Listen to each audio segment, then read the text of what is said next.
नमस्कार। आप आज की कक्षा में हम मीमांसा न्याय प्रकाश ग्रंथ जिसका हम अनुशीलन सतत कर रहे हैं। हमने कल की कक्षा में पिछली कक्षा में विनियोग विधि की चर्चा की और इसके सहकारीभूत जो प्रमाण हैं 6 प्रमाणों में से श्रुति प्रमाण की चर्चा पिछली कक्षा में की गई। श्रुति प्रमाण जो है वो प्रबलतम प्रमाण है 6 प्रमाणों में से। यह विवेचन कल किया गया था। श्रुति के भेद बताए गए थे। प्रथम तो विभक्ति रूपा श्रुति थी, जो विभक्ति के आधार पे हमने ब्रीभिर यजेत इत्यादि में तृतीया देखा, ब्रीहीन प्रोक्षत इत्यादि में द्वितीया देखा। सप्तमी का भी उदाहरण यदा हवनीय जुहोति इत्यादि से प्राप्त होता है। पुनः समानाभिधान रूपा व एक पद रूपा श्रुति जो है उसका उदाहरण एक वाक्य से ही दोनों पदों में अलग अलग श्रुति का उदाहरण देखा गया था। पशुना यजेत यह पद हमने प्रयुक्त किया था और इसमें पशुना शब्द में पशु जो है वह अंग है याग रूपी क्रिया का, तृतीया से उपपन्न होने, तृतीया से आपन्न होने के कारण, और पशु के साथ साथ एकत्व और पुंस्तु की का भी अंगत्व सिद्ध होता है एक पद रूपा समानाभिधान रूपा श्रुति से। पुनः एक पद रूपा श्रुति का उदाहरण यजेत पद में लिया था। यजेत पद में यज धातु है और त प्रत्यय है। प्रत्यय से आख्या तत्व और लिंग तो अंश हमने देखा था। और यहाँ पर याग रूपी जो क्रिया है वह प्रधान रूप में सिद्ध हुई थी, उसका अंगी भाव सिद्ध हुआ था और याग के साथ साथ संख्या का भी अंगित्व हमने देखा था एक पद रूपा श्रुति से। इसी उदाहरण में पशुना यजेत जो उदाहरण है इसको लेकर ग्रंथकार मीमांसा न्याय प्रकाशकार आचार्य आपदेव आचार्य ने वैयाकरणों की एक शंका का आगे जो है वो प्रकरण में उल्लेख किया है कि वैयाकरण शंका कर सकते हैं। क्या शंका कर सकते हैं कि आख्यात जो है, आख्यात क्रियावाचक शब्द, तो आख्यात पद का वाच्य क्या है। मीमांसकों के मत में यह पहले ही जब भावना का विवेचन किया जा रहा था तभी स्पष्ट कर दिया गया था कि यजेत इत्यत्र अस्ति अंशद्वयम् आख्यातत्वं लिंगत्वं च। आख्यातत्वं 10 लकार साधारणम, लिंगत्वं पुनः लिंगी एव लिंग मात्रे एव। आख्यातत्व 10 लकारों में होता है। आख्यात का अर्थ ही है क्रिया योग में जहाँ धातु इत्यादि से आप पद बनाते हैं। आख्यात 10 लकारों में होता है, आख्यातत्व 10 लकारों में होता है।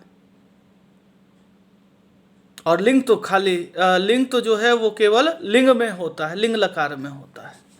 पुनः कहा आख्यातत्व हो अथवा लिंग तो हो, दोनों ही अंशों से, ये दोनों प्रत्यय के ही अंश हैं और दोनों ही अंश से उभाभ्याम अपि अंशाभ्याम भावना एवं उच्यते। आख्यात अंश से भी भावना ही कही जाती है, लिंग तो अंश से भी भावना ही कही जाती है।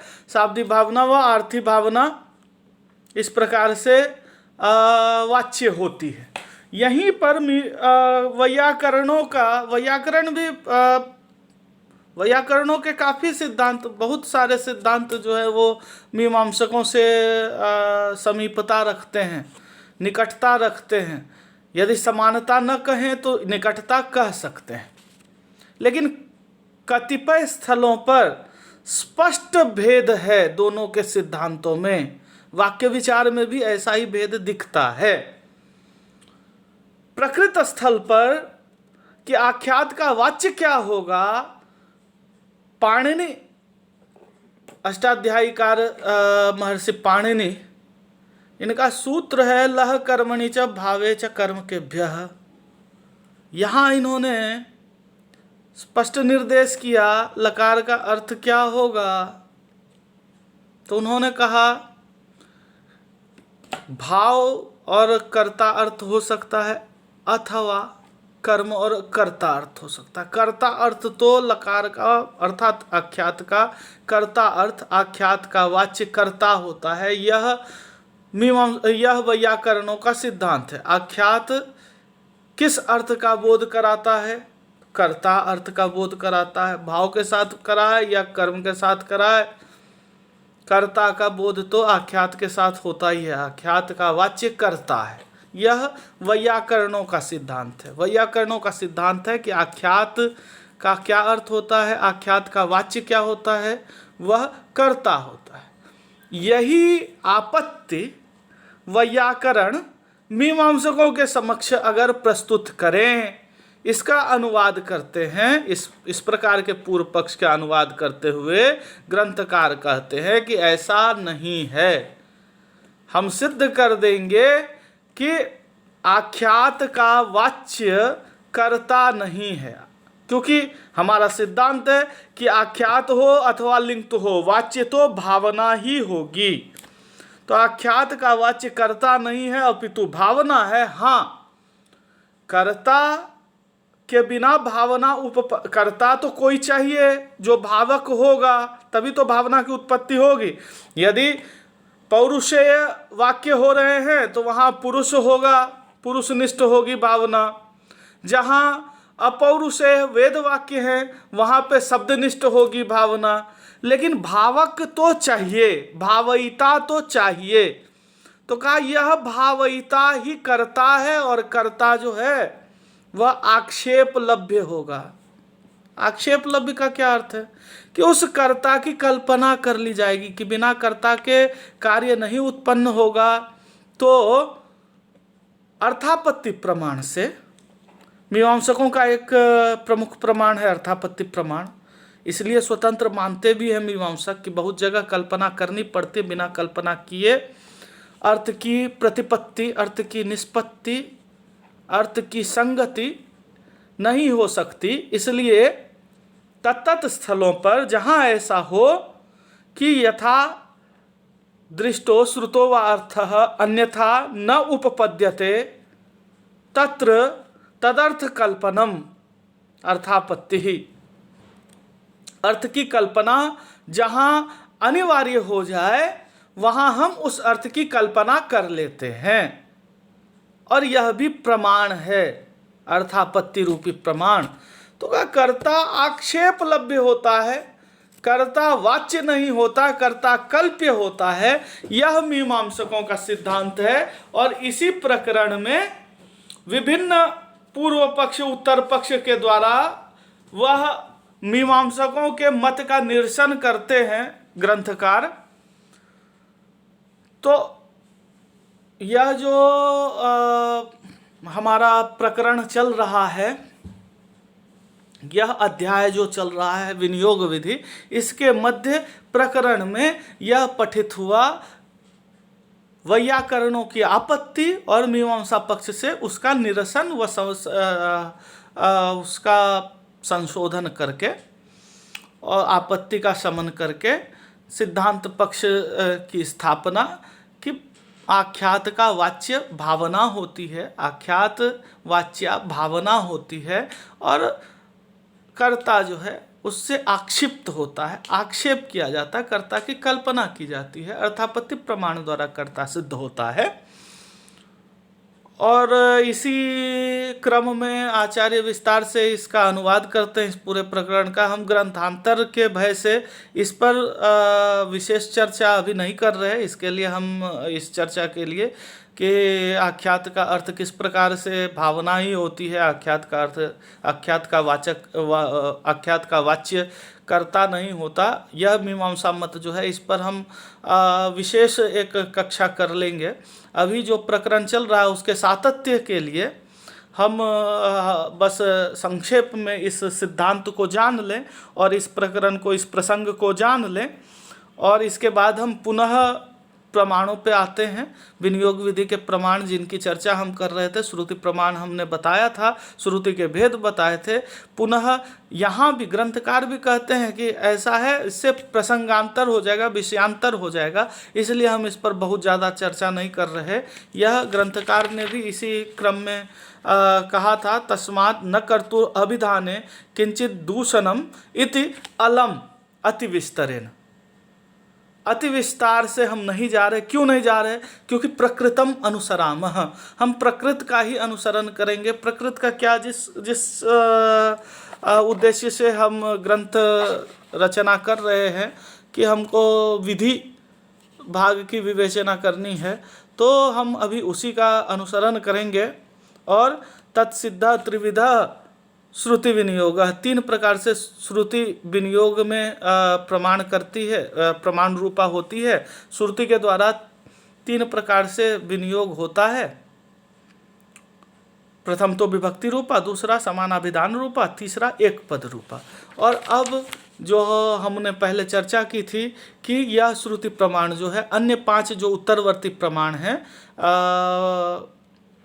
लिंग, वाक्य, प्रकरण, स्थान और समाख्या रूपी, इनसे यह श्रुति प्रमाण प्रबला है, इसका प्राबल्य होता है। तो यही कह रहे हैं, सेयम श्रुति ही सा यम श्रुति ही लिंगादिभ्यः प्रबलम प्रमाणम। लिंग आदि के अपेक्षा, लिंग आदि की तुलना में यह प्रबल प्रमाण है। क्यों प्रबल है? तो कहा श्रुति साक्षात विनियोजिका होती है। श्रुति साक्षात विनियोग करती है। साक्षात विनियोग मतलब प्रत्यक्षतः सुनाई दिया और अर्थ संबंध जो है वो प्रतिपादित हो गया प्रधान और कर्म का, तो यह साक्षात विनियोजिका है। तो यही कहा, लिंगादिषु, लिंग आदि जो अवान्तर अन्य प्रमाण हैं 5, उनमें न प्रत्यक्षो विनियोजकः शब्दोस्ति। कोई शब्द उन प्रमाणों में, लिंग में हो या वाक्य में हो या प्रकरण में, स्थान में, समाख्या में, कोई शब्द साक्षात प्रत्यक्ष विनियोजक नहीं है, प्रत्यक्ष विनियोगकारी नहीं है, किंतु कल्प्यः, हमें कल्पना करनी पड़ती है। एतद् विषयक श्रुति की ही कल्पना करनी पड़ती है। लिंग प्रमाण से यद्यपि हम सब अंगांगी भाव संबंध बोध कराते हैं, अंग प्रधान संबंध भाव का बोध कराते हैं लिंग प्रमाण से भी, लेकिन वहाँ भी हमें कल्पना करनी पड़ती है तद विषयक किसी श्रुति की। क्या कहा? और श्रुति साक्षात विनियोजक होती है, विनियोजिका होती है। तो कहा यावच्च, प्रक्रिया क्या होती है, लिंग आदि प्रमाणों में क्या दौर्बल्य है?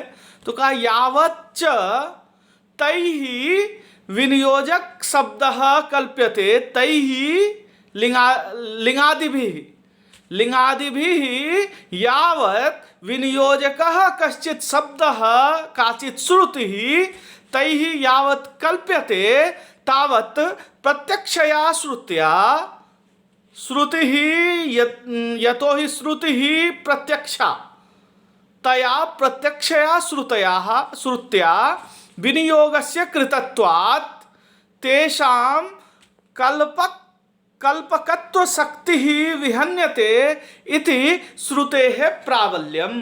जब तक, जैसे हम कहते हैं ना कि जो प्रबलतर होता है, जैसे किसी परमाधिकारी ने जो आदेश दिया वह साक्षात विनियोजक होता है, वह साक्षात नियुक्त करता है समस्त अधिकार क्षेत्र में अपने। लेकिन यदि कोई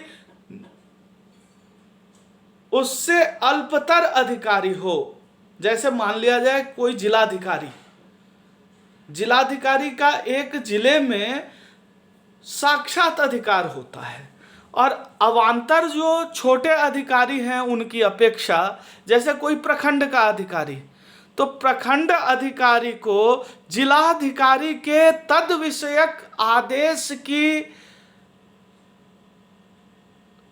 आदेश का संदर्भ लेना पड़ता है कि जिलाधिकारी के आदेश संख्या, पत्रांक, दिनांक अमुक अमुक के संदर्भ से जनता को सूचित किया जाता है किंवा आदेशित किया जाता है। तो ये अवान्तर जो होते हैं, दुर्बल जो अधिकारी होते हैं, दुर्बल जो विनियोजक होते हैं, वो जब तक सबल के विनियोग या विनियोजन की कल्पना करके तन्निष्ठ कोई विनियोग करेंगे दूसरा अपने अधिकार में, तब तक जो सबल अधिकारी होगा अथवा सबल विनियोजक होगा वह साक्षात प्रत्यक्ष विनियोग कर देगा। शीघ्रतर होगा यह विनियोग, सबलतर का विनियोग शीघ्रतर होगा, प्रबलतर का विनियोग शीघ्रतर होगा, और दुर्बलतर का विनियोग अपेक्षया दीर्घकालिक होगा। उसको अवधि ज़्यादा लगेगी विनियोग करने में, श्रम भी ज़्यादा लगेगा, अधिक लगेगा। अतः श्रुति यतो ही साक्षात विनियोजक शब्द युक्त होती है, अतः वह अर्थ का साक्षात विनियोग कर देती है। अंग प्रधान संबंध भाव साक्षात विनियोग करती है, अतः वह प्रबला है। अन्य लिंगादि प्रमाणों को उस विनियोजक शब्द की कल्पना करनी पड़ती है, तो जब तक यह कल्पना करके विनियोग कराएगा तब तक श्रुति साक्षात विनियोग करा देती है। अतः इस अर्थ में श्रुति का प्राबल्य होता है अन्य पंच प्रमाणों की अपेक्षा में। अतः उदाहरण देते हैं कि एक श्रुति है, ऐन्द्रियागार, एक मंत्र है, ऐन्द्रिया गार्हपत्यम उपतिष्ठत।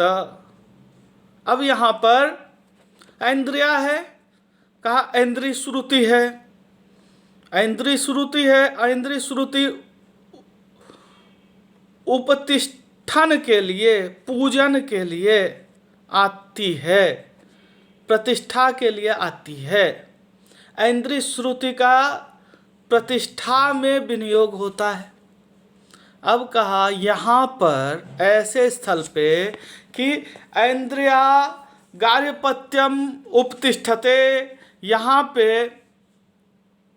अगर हम लिंग प्रमाण लाएं, लिंग प्रमाण की हम आगे चर्चा करेंगे। शब्द के सामर्थ्य को लिंग कहते हैं, भाव के सामर्थ्य को लिंग कहते हैं, शब्द के अथवा अर्थ के सामर्थ्य को लिंग कहते हैं।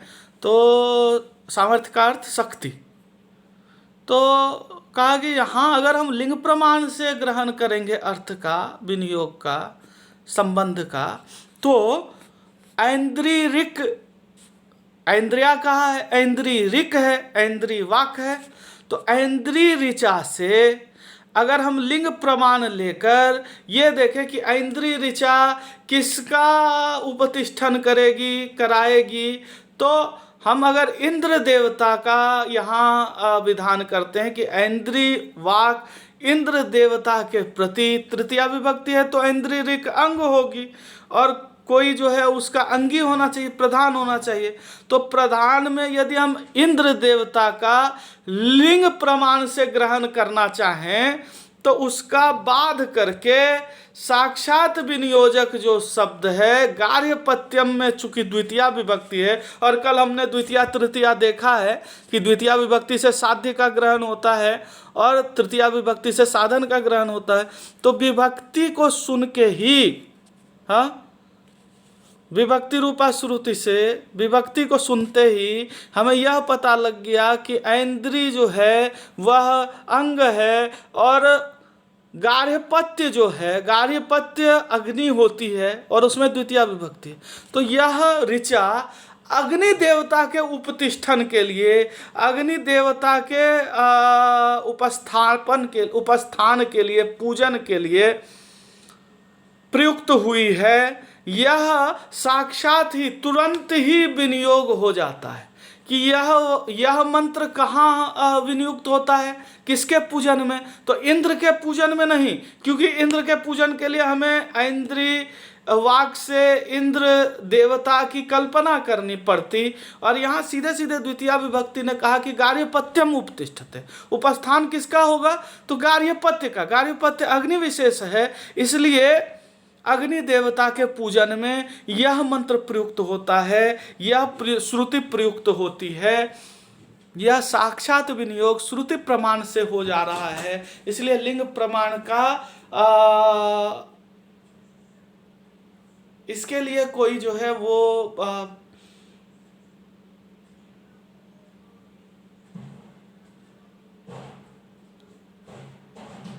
हमने कोई स्थान ही खाली नहीं रखा। हमारी आकांक्षा जब सिद्ध हो जाती है, आकांक्षा जब पूरी हो जाती है, तो अब आकांक्षा बचती नहीं। लिंग प्रमाण के लिए हमने कोई जो है वो अवकाश ही नहीं रखा है, क्योंकि श्रुति ने ही अपना काम कर लिया।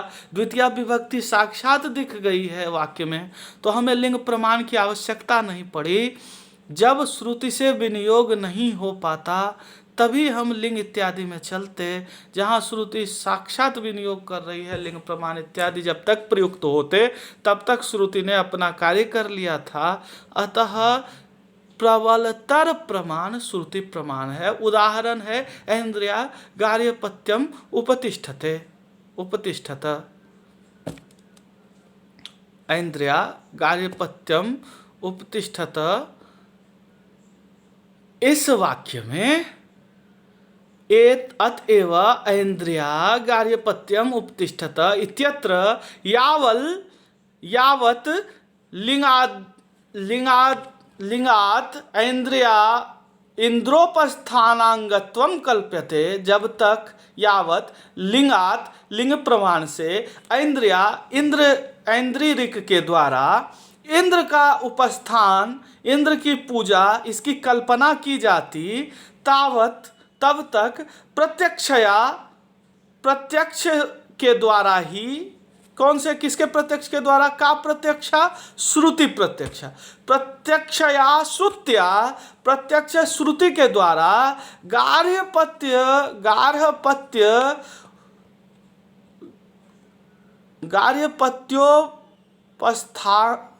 गलती यहाँ पर इसमें है, प्रिंट में काफ़ी मिस्टेक है, पुस्तकों में उसको देखा जाए तो गार्हपत्योपस्थानांगत्वम क्रियते, गार्हपत्य का उपस्थान में अंगत्व श्रुति से ही प्रत्यक्षतया कर दिया जाता है। इति, इसलिए ऐन्द्रिय गार्हपत्योपस्थानांगत्वम, गार्हपत्य के उपस्थान का अंग है ऐन्द्रिय। ऐन्द्रिय ऋक अंग है, क्योंकि तृतीया लगा है तो अंग तो दिख रहा है, लेकिन किसका अंग है? प्रधान कौन होगा? तो अगर हम इंद्र को प्रधान माने ऐन्द्रिय के संबंध से तो हमें कल्पना करनी पड़ेगी, लेकिन साक्षात अर्थ में हम कल्पना नहीं करते।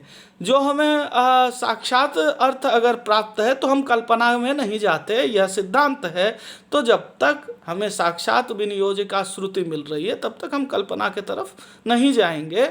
और श्रुति प्रमाण लिंग प्रमाण से, लिंग आदि प्रमाणों से प्रबल सिद्ध होती है। जब लिंग से प्रबलता सिद्ध हो जाएगी तो लिंग की अपेक्षा अन्य जो चार प्रमाण हैं वो दुर्बल हैं, तो लिंग से प्रबल हुई तो अन्य से भी प्रबल हो ही जाएगी, यह न्याय है। और पारदौर्बल्य की हमने पहले भी चर्चा की है, इसी में यह उदाहरण मिला कि लिंग प्रमाण इत्यादि की तुलना में श्रुति प्रमाण सबला होती है, लिंग प्रमाण श्रुति की अपेक्षा दुर्बल होते हैं। अब हम लिंग प्रमाण पर आते हैं। लिंग प्रमाण की जब चर्चा आई तो अब लिंग प्रमाण किसे कहा जाता है, इसको लेकर आचार्य यहाँ कह रहे हैं कि सामर्थ्यम लिंगम। अच्छा, यहाँ एक चर्चा करते हैं हम लोग।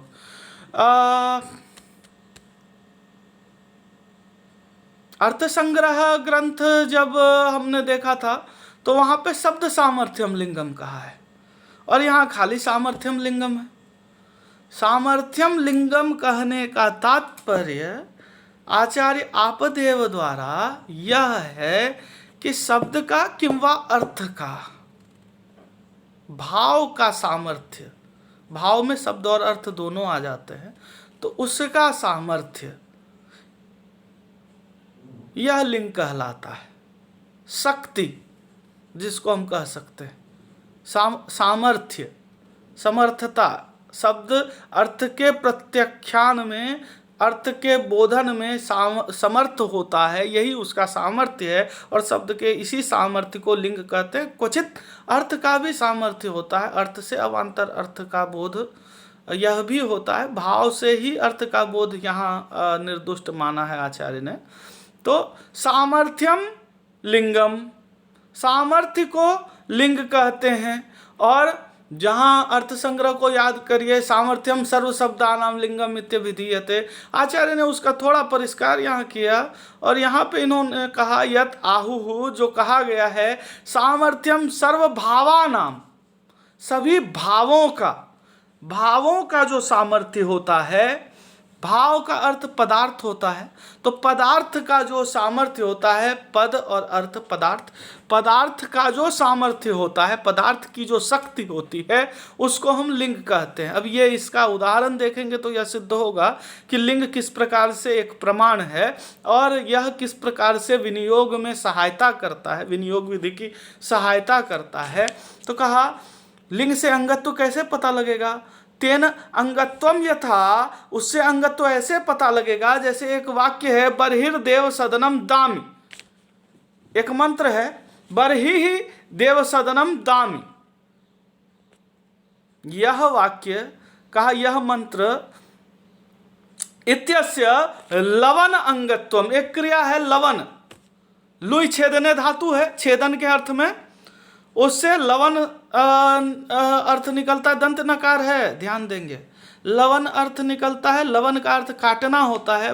वस्तुतः हम कुश के काटने में, कुशान लाती इति कुशलह, यह पढ़ा होगा आपने, कुशान लाती, लाती काटना। तो कुश लवन के अर्थ में, कुश लवन की क्रिया है। कुश का काफ़ी अनुष्ठानों में प्रयोग होता है। कुश तृण है एक, और अनुष्ठान में वह शुद्धि कारक माना जाता है। तो कुश का लवन किया जाता है। कुश के का जो अग्र होता है वह तीक्ष्ण होता है, और उसके काटने के लिए, उसको काटने के लिए, कुश का लवन करने से के लिए हम पहले यह मंत्र पढ़ते हैं, बर्हि देव सदनम दामि। इस कुश से हम देव का सदन, बर्हि देव सदनम दामि, यह मंत्र पढ़ा जाता है कहाँ? तो कहा कुश लवन की क्रिया में। तो कुश लवन की क्रिया में यह मंत्र पढ़ के हम कुश का छेदन करते हैं। तो इस मंत्र का अंगत्व है कुश लवन की क्रिया में, क्रिया अंगी है, कुश लवन रूपी क्रिया प्रधान है, और यह उसके प्रति गौण है। बर्हि देव सदनम दामि, यह वाक्य उसका अंग बनता है कुश लवन रूपी क्रिया का। और यह अंग और प्रधान संबंध कहाँ से पता लगता है? तो कहा यह लिंग प्रमाण से पता लगता है। लिंग प्रमाण यह बताता है कि प्रकृत जो मंत्र है बर्हिर्देव सदनम दामि, यह मंत्र किस अनुष्ठान का अंग है? तो कुश लवन रूपी अनुष्ठान का, कुश लवन रूपी क्रिया का अंग है। कुश लवन प्रधान है, यह उसके प्रति गौण है, और दोनों का अंगांगी भाव संबंध है। यह कैसे पता लगा? विनियोग विधि से पता लगा। अंगांगी भाव संबंध तो विनियोग विधि बताएगी, लेकिन किसके सहायता से विनियोग विधि ने इस संबंध का बोध कराया? तो कहा लिंग प्रमाण की सहायता से। कैसे? आगे देखते हैं। कहा सही मंत्र लवनम प्रकाशयितुम समर्थः, लवन का जो लवन की क्रिया है उसका प्रकाशन करने में वह मंत्र समर्थ है। जब यह मंत्र पढ़ा जाता है बर्हिर्देव सदनम दामि, तो लवन की क्रिया प्रकाशित होती है, जिसके प्रति यह कहा जाता है उसको पता लगता है कि यह कुछ छेदन के लिए प्रवर्तित कर रहा है। तो लवन की क्रिया प्रकाशित किससे होती है? बर्हिर्देव सदनम दामि इत्यादि मंत्र से प्रकाशित होती है। और इन दोनों में जो अंग और प्रधान प्रकाशित जो हो रहा है वह प्रधान है, जिसका प्रकाशन किया जा रहा है वह प्रधान है, जिसके द्वारा प्रकाशन हो रहा है वह गौण है, अंग है। दोनों के बीच अंगांगी भाव संबंध, अंग प्रधान भाव संबंध है। और यह संबंध बोध लिंग प्रमाण की सहायता से किया जा रहा है। तो कहा इस मंत्र के पढ़ने से उस क्रिया का प्रकाशन होता है। तेन अंगत्वम तेन लिंग प्रमाणेन अंगत्वम सिद्ध्यति। कथम सिद्ध्यति? यथा वर्हिर्देव सदनम दामि इत्यस्य लवन अंगत्वम सही लवनम प्रकाशितुम समर्थः तच्च लिंगम द्विविधः। और वह लिंग जो है, लिंग प्रमाण, वह दो प्रकार का होता है। अब हम देखेंगे कैसे प्रकाशन हो रहा है। देखिए, एक सिद्धांत बड़ा स्पष्ट करके रख लीजिए। जैसे ही हमने कहा कि अमुक मंत्र अमुक क्रिया का प्रकाशन करता है, प्रकाशन करता है, क्रिया की उत्पत्ति नहीं करा रहा, प्रकाशन करा रहा, तो बिना प्रकाशित हुए भी वह क्रिया स्थिर तो रहेगी, उस क्रिया का अस्तित्व तो होगा। अगर यह मंत्र ना पढ़ते, बर्हिर्देव सदनम दामि, यह मंत्र पढ़ते तभी कुश कटेगा, यह नहीं कहा जा सकता कि मंत्र ना पढ़े तो कुश कटेगा ही नहीं। यह तो प्रत्यक्ष सिद्ध है, बिना मंत्र पढ़े भी हम जो है वो अस्त्र द्वारा, शस्त्र द्वारा हम कुश छेदन कर सकते हैं। अस्त्र द्वारा कोई हमें कोई खड्ग मिल जाए, कोई छुरी मिल जाए, तो हम लवन कर सकते हैं, कुछ काट सकते हैं, बिना कुछ बोले काट सकते हैं। जब हमें अपनी झोपड़ी बनानी होती है, जब हमें आसन बनाना होता है कुश से, तो हम मंत्र नहीं पढ़ रहे होते हैं, हम जाते और उसको काट ले आते हैं, उसमें हम सुचिता इत्यादि का ध्यान भी नहीं रखते।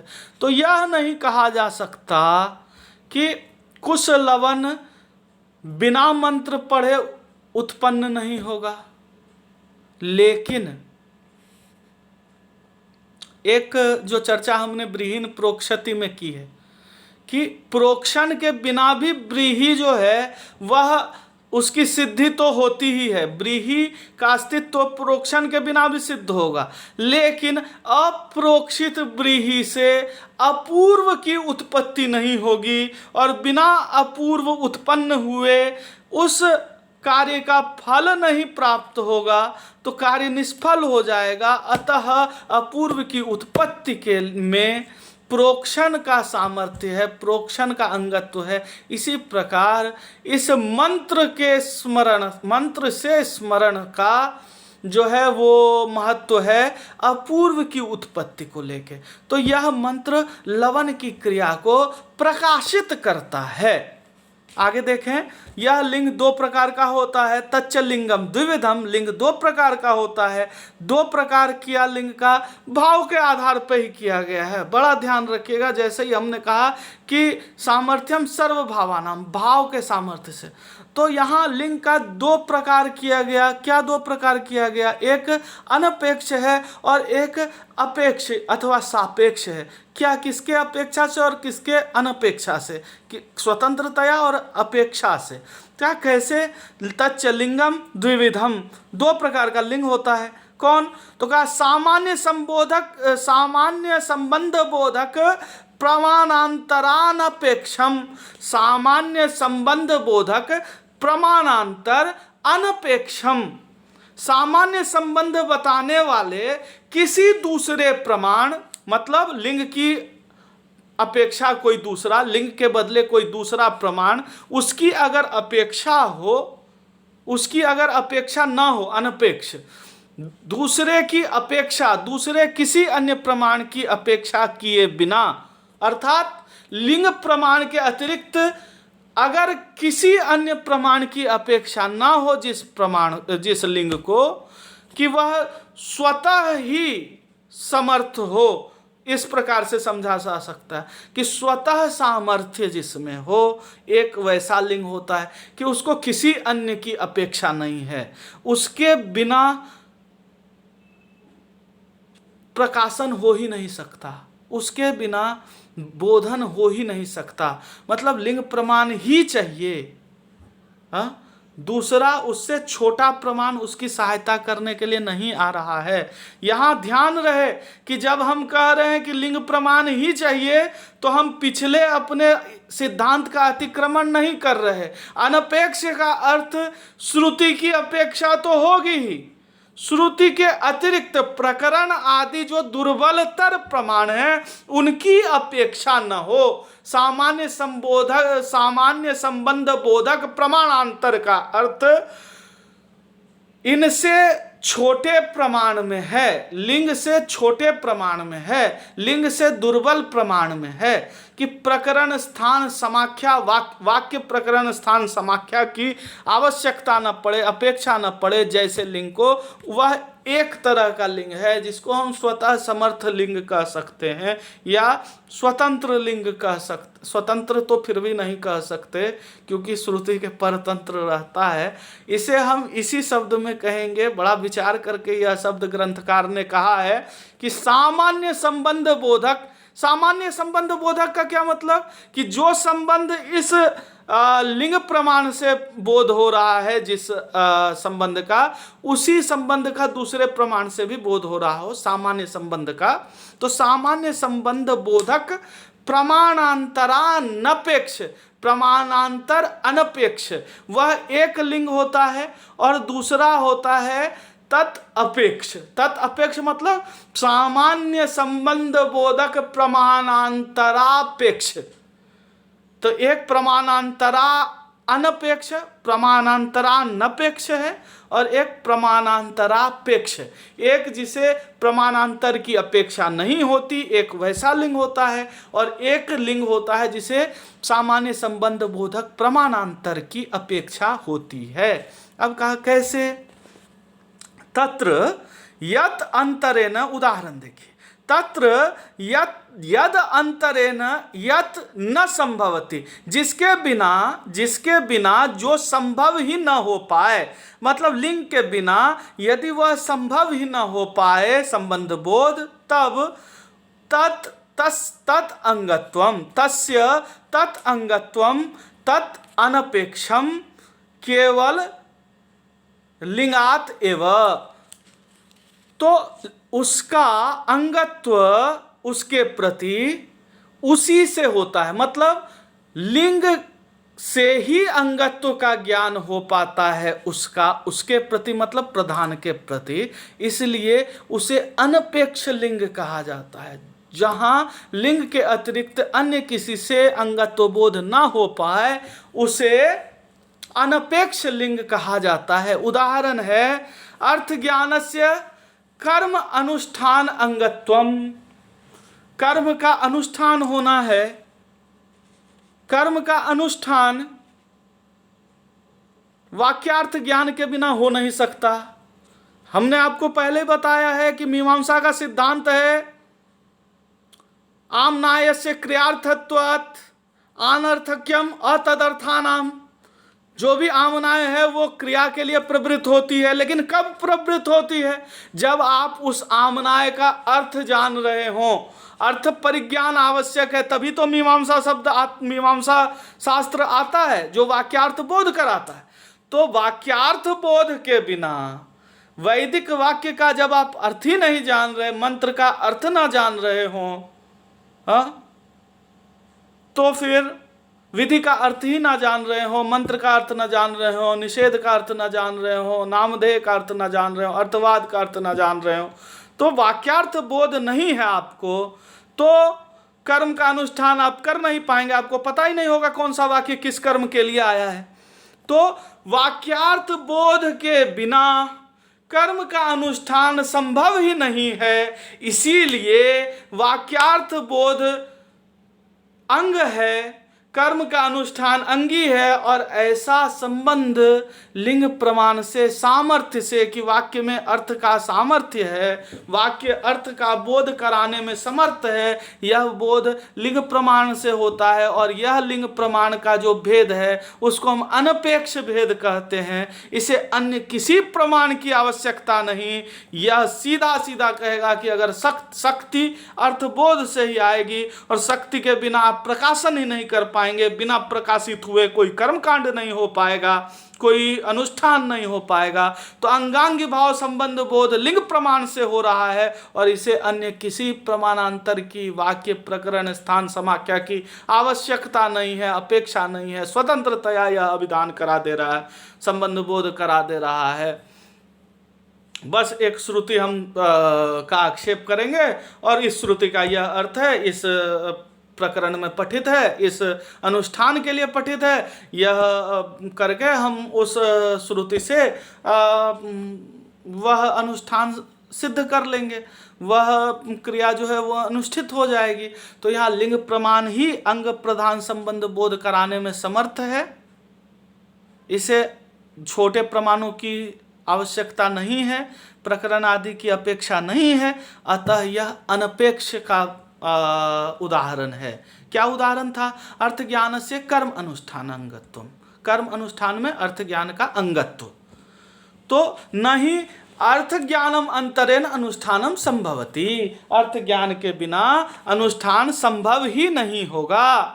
अब दूसरा भेद कि जिसके बिना भी जो संभव है, लेकिन उस प्रमाण को बताकर वह जो है अपना काम कर रहा है। यदि लिंग प्रमाण दूसरे के अपेक्षा से काम कर रहा है, दूसरे के सहायता से अगर वह प्रवर्तित हो रहा है, अंग प्रधान संबंध बोध करा रहा है, तो कहा वहाँ तो पहले वाले भेद में संभावना ही नहीं थी कि जब तक अर्थबोध हो नहीं तब तक आप क्रिया का अनुष्ठान नहीं कर सकते, ज्ञान जब तक हो नहीं तब तक क्रिया अनुष्ठित नहीं होगी। शब्द ज्ञान होगा तभी तो शब्द से व्यवहार करेंगे, उसी प्रकार अर्थ ज्ञान होगा तभी तो उसका अनुष्ठान करेंगे। तो कहा उसके बिना कार्य संभव ही नहीं। यदि यहाँ दूसरे वाले में उसके बिना भी कार्य संभव हो रहा हो, तब प्रकरण से अथवा समाख्या से अथवा स्थान सामान्य होने के कारण हम जो है वह अंगत्व बोध जब कराएंगे तो वो सापेक्ष अंगत्व बोध होगा। उदाहरण से स्पष्ट करते हैं इसको। यत् अंतरेण यत् संभवति तस्य तदर्थत्वम तत् अपेक्षम, का जिसके बिना भी जो संभव होता है, मतलब जब उसकी अनिवार्यता न हो जाए दूसरे की संभावना में, तब भी यदि अंगत्व बोध हो रहा है तो दूसरे की अपेक्षा से अंगत्व बोध हो रहा है। कैसे? उदाहरण देखिए। उक्तस्य मंत्रस्य लवन अंगत्वम, उक्त जो मंत्र है उसका लवन रूपी क्रिया में अंगत्व हो गया। उक्त मंत्र कौन सा? बर्हिर्देव सदनम दामी, इसका अंगत्व हुआ किसमें? कुछ लवन की क्रिया में अंगत्व हुआ। और हमने आपको जैसे पहले बताया था उसी को अब फिर से उसका विस्तार करेंगे। यहाँ पे कहा कि कुछ लवन की क्रिया तो बिना मंत्र का स्मरण किए भी हो सकता था, मंत्र पढ़े तभी कुछ हो जाए, कुछ का लवन करेंगे ऐसा तो ठीक नहीं है ना। हमने ध्यान किया, अच्छा कुछ किसको कहा जाता है?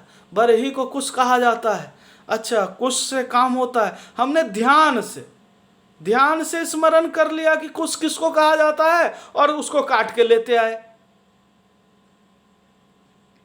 काम तो हमारा फिर भी हो गया ना।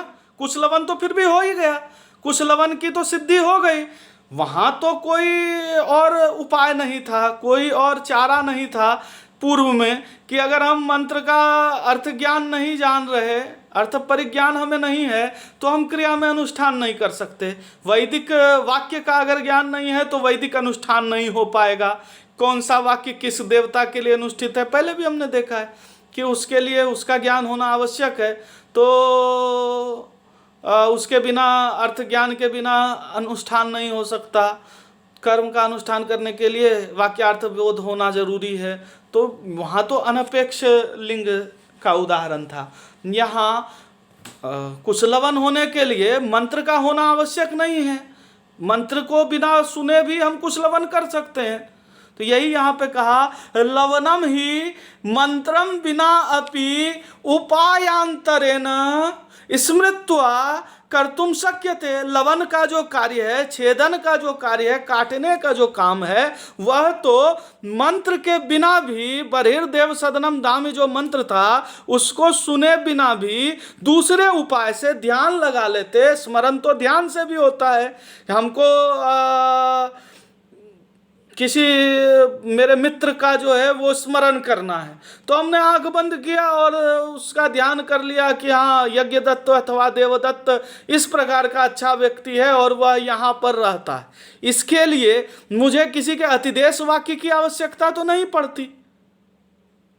कोई मंत्र मुझे दे ऐसा तभी देवदत्त का मुझे भान हो, यह तो नहीं कहा जा सकता। तो यही यहाँ कह रहे हैं कि लवनम ही, लवन की क्रिया तो बिना अपि लवनम ही मंत्रम बिना अपि उपायांतरेण स्मृत्वा कर्तुम शक्यते। दूसरे उपाय से, ध्यान आदि उपाय से भी स्मरण कर किया जा सकता है लवन की क्रिया का। अतो न मंत्रो लवन स्वरूपार्थः संभवति। तो मंत्र जो है वो लवन का स्वरूप संपादन कराने के लिए नहीं आता, कि मंत्र के बिना लवन हो ही नहीं पाएगा। काटने की क्रिया जो है वह मंत्र बिना पढ़े उपपन्न ही नहीं होगी, काटने की क्रिया संपादित ही नहीं होगी, ऐसा आप नहीं कह सकते। मंत्र के बिना लवन नहीं हो यह संभव नहीं है।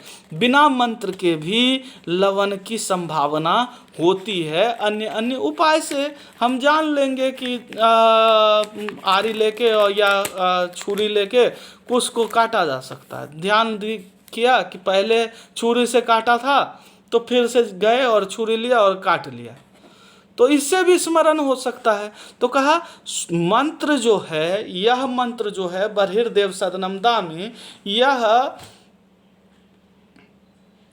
लवन का स्वरूप संपादित नहीं करता। लवन का स्वरूप इसके बिना भी संभव है, किंतु समस्या वहीं आ जाती है ब्रीहिन प्रोक्षति के जैसा।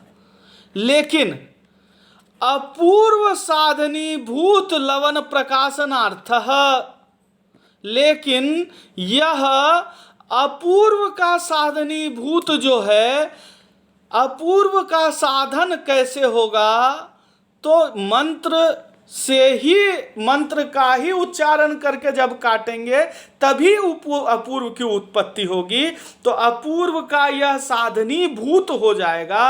अपूर्व का साधन तभी होगा जब मंत्र के द्वारा स्मरण करेंगे कुछ लवन का, और तभी तत्विषयक जो अपूर्व है वह उत्पन्न हो पाएगा, नहीं तो अपूर्व की उत्पत्ति नहीं होगी। ऐसा कह के, ऐसा स्मरण करा के यह प्रकाशन कराएगा लवन की क्रिया का। तो यह स्वरूप संपादन नहीं कर रहा, लेकिन अपूर्व का साधनीभूत होकर यह लवन का प्रकाशन करने में अपनी सार्थकता बता रहा है।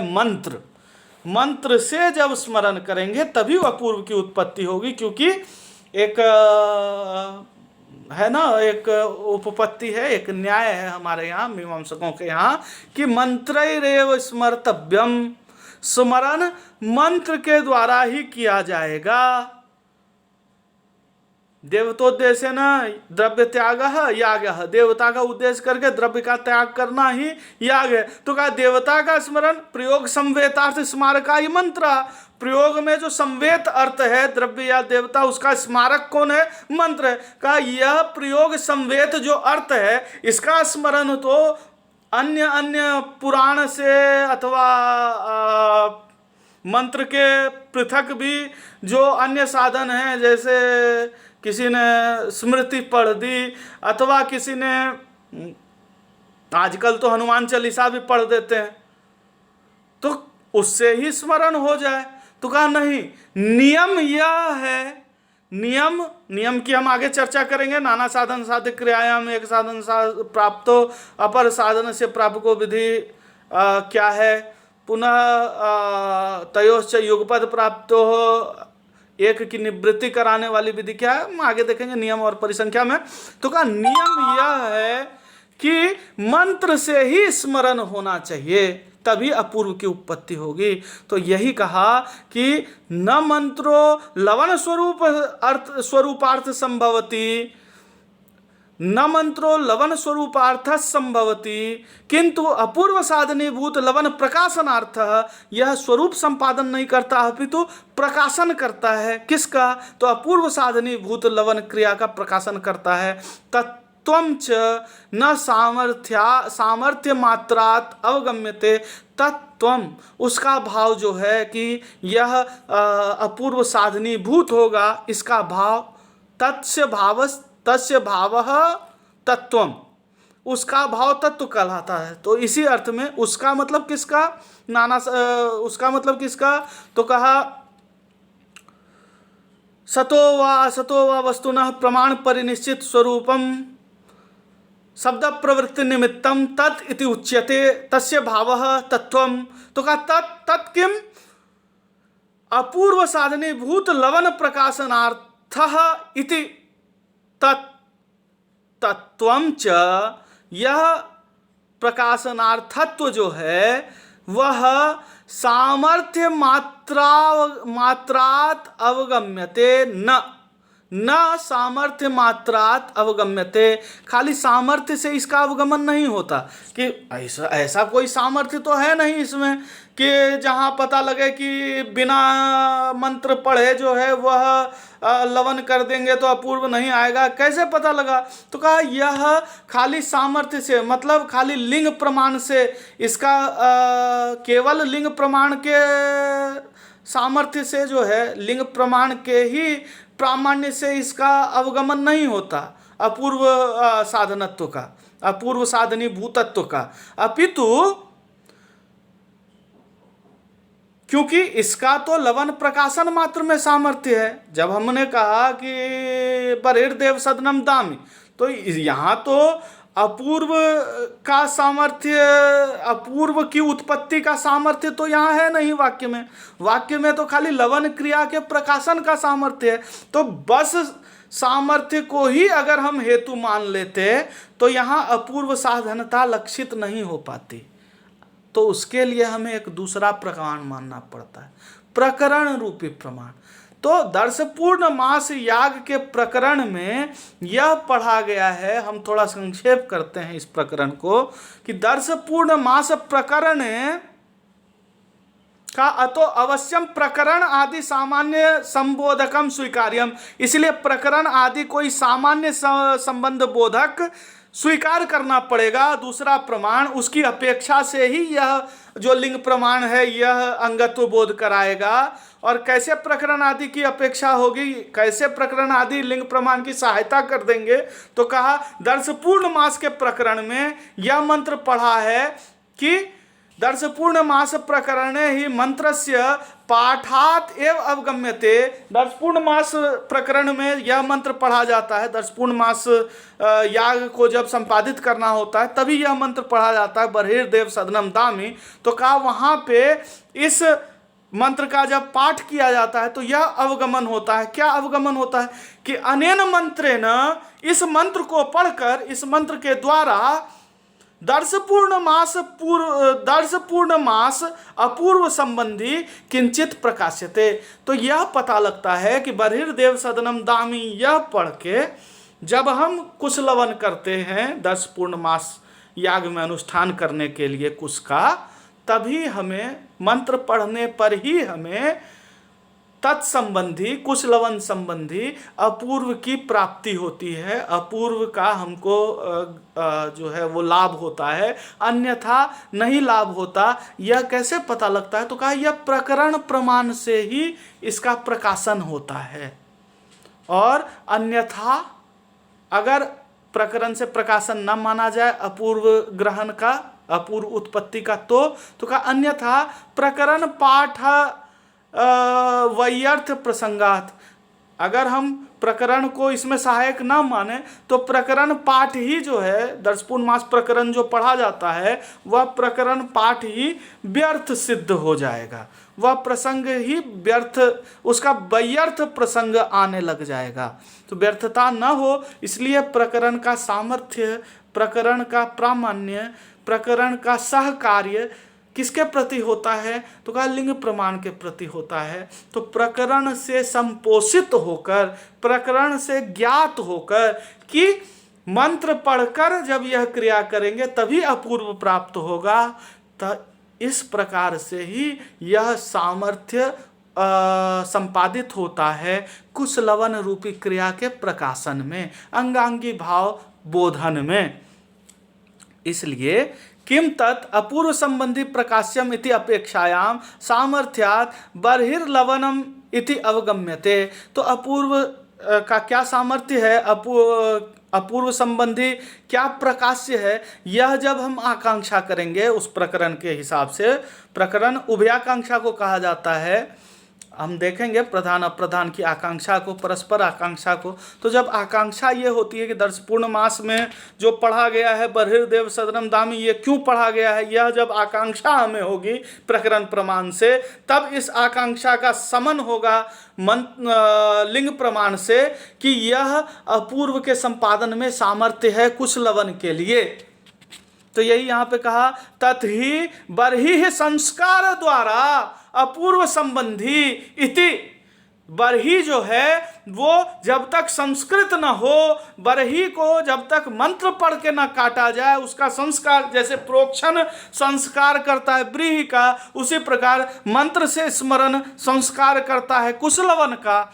और बर्ही संस्कार द्वारा अपूर्व संबंधी इति मंत्रस्य सामर्थ्यात् तदर्थत्वे सति न अनर्थक्यम प्रसज्यते। न तो मंत्र का अनर्थक्य होगा, न ही सामर्थ्य प्रमाण जो है लिंग प्रमाण उसका वैयर्थ्य होगा, न ही प्रकरण प्रमाण का ही वैयर्थ्य होगा, यदि तीनों एक दूसरे की संगति में रहें तो कहा एक दूसरे के सहकार से, सहयोग से, अतः एक को दूसरे की आवश्यकता पड़ती है, इसलिए इनको तदपेक्ष लिंग कहा जाता है। एक निरपेक्ष अनपेक्ष लिंग है। अनपेक्ष मतलब सामान्य संबंध बोधक प्रमाणांतरानपेक्ष, बाद वाले श्रुति को छोड़ के, और एक जिसे बाद वाले प्रमाण की भी अपेक्षा रहती है।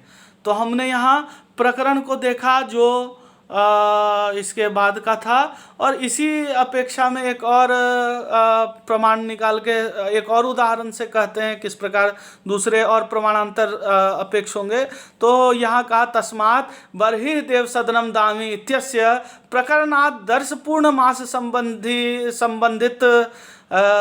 संबंधितया अवगतस्य सामर्थ्याल्लवनांगत्वम इति सिद्धम। इसलिए बर्हिर्देव सदनम दामी इस वाक्य का प्रकरण से, प्रकरण प्रमाण से दर्शपूर्ण मास का जो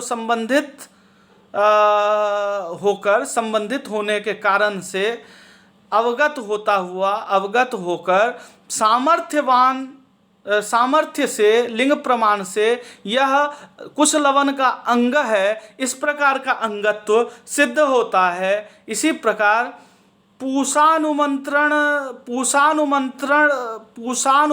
मंत्राणाम, पूष याग है, उसका अनुमंत्रण होने वाले, उसका अनुमंत्रण करने वाले जो मंत्र हैं उनका, तो याग अनुमंत्रण समाख्यया याग सामान्य संबंधे अवगते सामर्थ्यात् पूष याग संबंधो अवगम्यते। इसी तरह एक दूसरा उदाहरण दिया समाख्या प्रमाण का। जिस प्रकार प्रकरण प्रमाण सहायता करता है, उसी प्रकार एक दूसरा प्रमाण है जो सबसे निर्बल है, वैदिक एक समाख्या है। समाख्या यौगिक शब्द, यौगिक शब्द को, योग से जो शब्द उत्पन्न होता है वह समाख्या कहलाता है। योग किस प्रकार का, तो हमने शब्द में पढ़ा है ना, रूढ़ी, यौगिक, योग रूढ़। तो यौगिक, योग से जो काटता है वह काटने वाला हो जाता है, यौगिक है। इसी प्रकार का समाख्या से एक मंत्र है पूषानुमंत्रण मंत्र। पूषानुमंत्रण मंत्र उसकी समाख्या है, उसको हम कहते हैं यागानुमंत्रण। पूषानुमंत्रण को ही उसका ही वैदिक नाम है। समाख्या दो प्रकार की होती है, वैदिकी और लौकिकी, आगे देखेंगे हम। तो वैदिकी समाख्या है पूषानुमंत्रण की यागानुमंत्रण। तो कहा यागानुमंत्रण जो है उसके द्वारा, समाख्या प्रमाण के द्वारा पहले पूषानुमंत्रण जो मंत्र हैं उनको याग सामान्य से संबद्ध करते हैं और फिर सामर्थ्य से मतलब लिंग प्रमाण से उन मंत्रों को, पूषानुमंत्रण मंत्रों को पूष याग से ही संबद्ध समझा जाता है। का पूषानुमंत्रण यज्ञ जो हैं, पूषानुमंत्रण मंत्र जो हैं, अनुमंत्रण मंत्र होता है, अनुमंत्रण क्रिया है, पूष में जिसका अनुमंत्रण हो ऐसे मंत्र का इसका संबंध पूष याग से ही होता है, दूसरे याग से नहीं होता, क्योंकि इसका सामर्थ्य पूष याग में ही होता है। यह कहा कैसे पता लगेगा? का नाम तो सबका यागानुमंत्रण है, तो किसी भी याग का मतलब तो याग सामान्य हो जाता है ना, तो फिर पूष विशेष याज्ञ का कैसे ग्रहण किया? तो कहा समाख्या के कारण, और इसमें सामर्थ्य जो है वो लिंग प्रमाण का है। तो अब दर्श पूर्ण मास इत्यादि यागों में यागानुमंत्रण मंत्र नहीं अंग बनेंगे, अपितु यागानुमंत्रण जो मंत्र हैं वह पूष याग में ही अंग बनेगा। यह सामर्थ्य पूष याग पूषानुमंत्रण मंत्रों का ही होता है। पूषानुमंत्रण मंत्र जो हैं वो अंग हैं और पूष याग अंगी है। यह पता लगेगा समाख्या के द्वारा पोषित, समाख्या के द्वारा समर्थित, समाख्या के द्वारा संपुष्ट किए हुए लिंग प्रमाण से।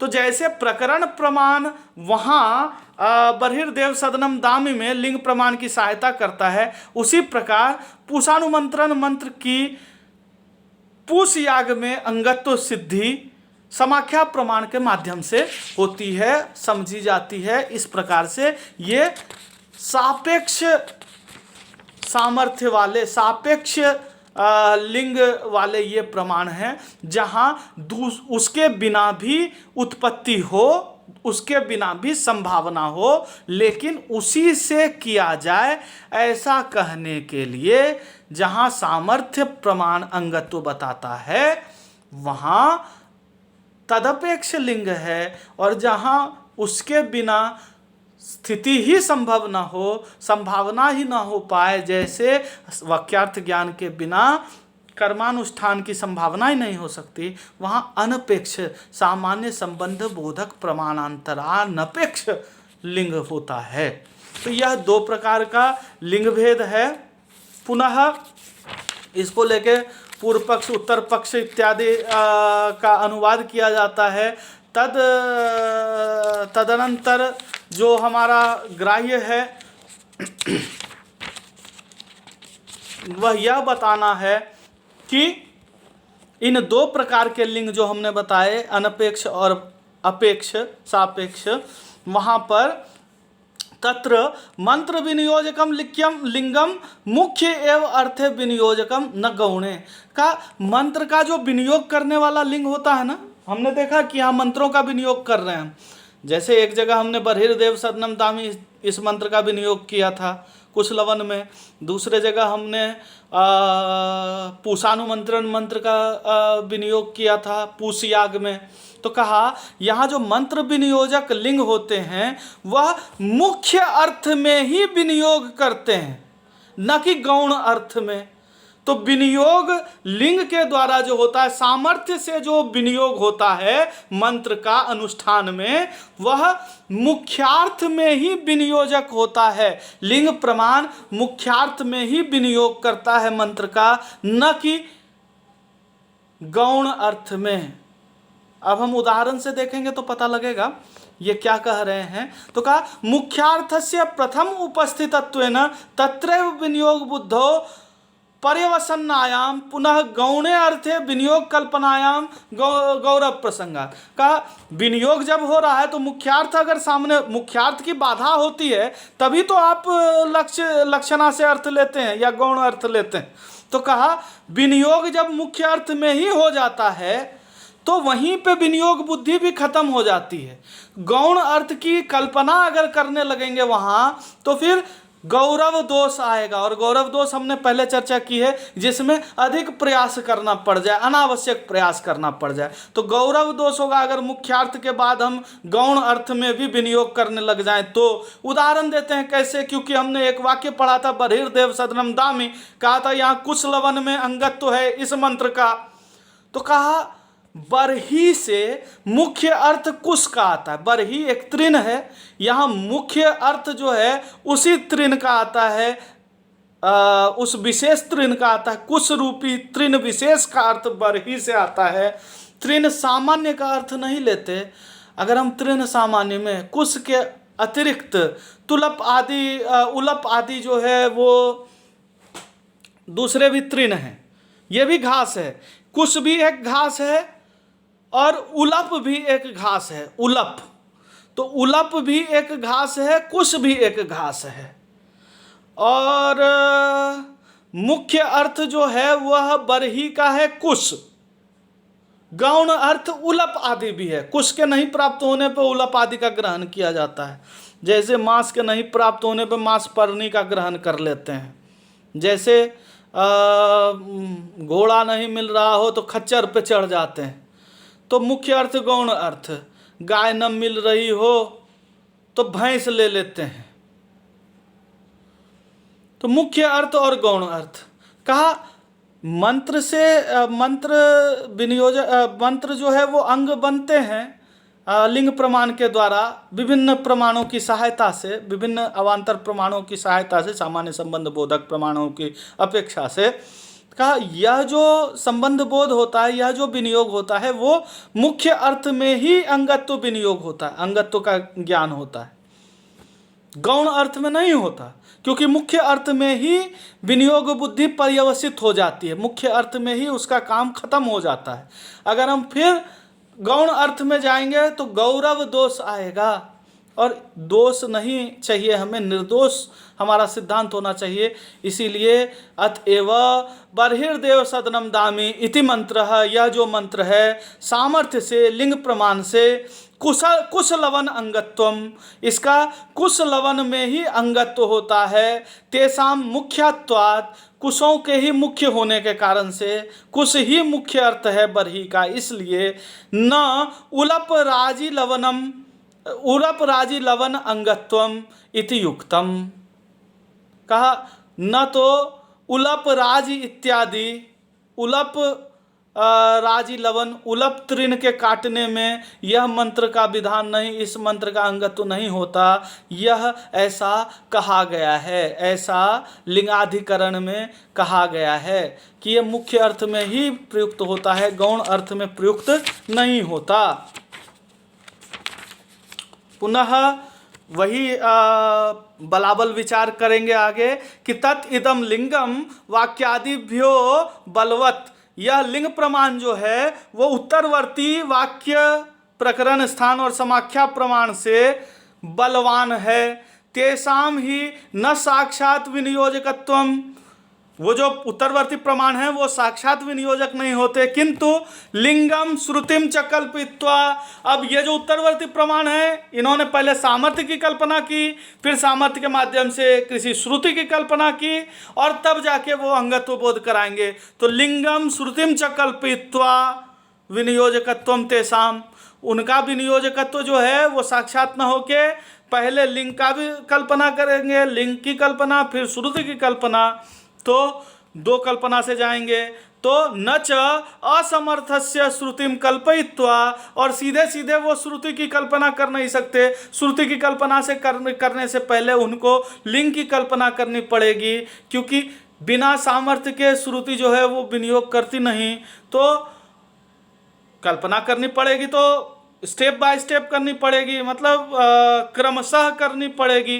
वो सीधे जो है वो क्रम भंग नहीं कर सकते, तो न च असमर्थस्य श्रुतिम कल्पयित्वा विनियोग कल्पना संभवा इति सामर्थ्यस्य अपि कल्प्यत्वेन उपजीव्यत्वात्। तो सामर्थ्य भी कल्प्य है, बिना सामर्थ्य की कल्पना किए श्रुति की कल्पना नहीं की जा सकती अवान्तर प्रमाणों के द्वारा। इसीलिए सामर्थ्य कल्पना होने के कारण से लिंग प्रमाण भी उत्तरवर्ती प्रमाणों का उपजीव्य है।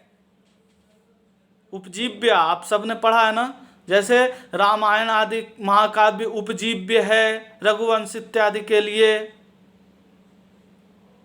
अतः तैहि यावत् सामर्थ्यम कल्पित्वा श्रुति कल्प्यते, इसीलिए उन उत्तरवर्ती प्रमाणों के द्वारा जब तक सामर्थ्य की कल्पना करने के बाद श्रुति की कल्पना की जाएगी तब तक यह जो लिंग प्रमाण है वह, उसको तो अपनी कल्पना नहीं करनी पड़ती ना, वो तो फिर सीधे श्रुति की कल्पना करेगा और फटाक से काम कर देगा, तो शीघ्रतया काम करेगा। तो अतः तैहि यावत् सामर्थ्यम कल्पित्वा श्रुति कल्प्यते तावदेव, तब तक ही क्लिप्तेन, जल्दी से, शीघ्रता से, क्लिप्ति से, सामर्थ्येन श्रुतिम कल्पित्वा, सामर्थ्य के द्वारा, लिंग के द्वारा श्रुति की कल्पना करके विनियोग क्रियते इति तस्य प्राबल्यम। इसीलिए श्रुति की अपेक्षा तो दुर्बल है, लेकिन उत्तरवर्ती प्रकरण आदि की अपेक्षा, वाक्य आदि की अपेक्षा यह सबल प्रमाण है। इसीलिए इसकी सबलता उत्तरवर्तियों की अपेक्षा अधिक है। अतएव उदाहरण दिया, स्योनम ते सदनम कृणोमि घृतस्य धारया सुसेवम कल्पयामि इत्यस्य सदन अंगत्वम लिंगत्वात्। यह एक वाक्य कहा गया, एक मंत्र कहा गया, स्योनम से सदनम कृणोमि। इसकी सदन में अंगता है, सदन क्रयन में अंगता है लिंग प्रमाण से, वाक्य प्रमाण से पुरोडास प्रतिष्ठा में इसका अंगत्व नहीं है। वाक्य प्रमाण से हम अगर चाहें कि समव्यवहार जिसका हो रहा है घृत की धारा इत्यादि से, तो पुरोडास की स्थापना प्रतिष्ठा हो रही है, ऐसा नहीं। तो हम जब तक वाक्य के लिए भी हमको किसी सामर्थ्य की कल्पना करनी पड़ेगी, सामर्थ्य से आगे फिर श्रुति की कल्पना करनी पड़ेगी। तो इसने समर्थता से ही सदन क्रयन में अंगत्व कह दिया। तो क्रिया वहाँ सदन क्रयन क्रिया है अंगी, न कि वाक्य प्रमाण से पुरोडास स्थापन क्रिया अंगी बनेगा। तो लिंग प्रमाण से इस मंत्र का अंगत्व सदन क्रयन के प्रति होता है, न कि वाक्य प्रमाण से पुरोडास स्थापन में। वाक्य प्रमाण यदि अंगत्व का बोध कराता तो पुरोडास स्थापना में अंगत्व होता, लेकिन उससे पहले ही सदन क्रयन में अंगत्व हो रहा है। यह किस प्रमाण से? लिंग प्रमाण से। लिंग प्रमाण वाक्य प्रमाण की अपेक्षा प्रबल है, इसीलिए अगर दोनों में शंका हो तो हम प्रबलतम प्रमाण को मानते हैं, प्रबलतर प्रमाण को मानते हैं। अतः यह मंत्र जो है स्योनम ते सदनम कृणोमि में, यह सदन क्रयन में है, न कि वो पुरोडास स्थापन में है, यह सिद्ध होता है। तो लिंग प्रमाण वाक्यादि प्रमाणों से बलवान सिद्ध हुआ, यह स्पष्ट होता है। इस प्रकार से यहाँ लिंग प्रमाण की सविस्तर व्याख्या की गई है और अन्य प्रमाणों से बलाबल विचार यहाँ इसका किया गया है। सभेद इसकी स्थापना करने के बाद अब आगे वाक्य प्रमाण की चर्चा करेंगे अग्रिम कक्षा में, अगली कक्षा में। तब तक के लिए नमस्कार।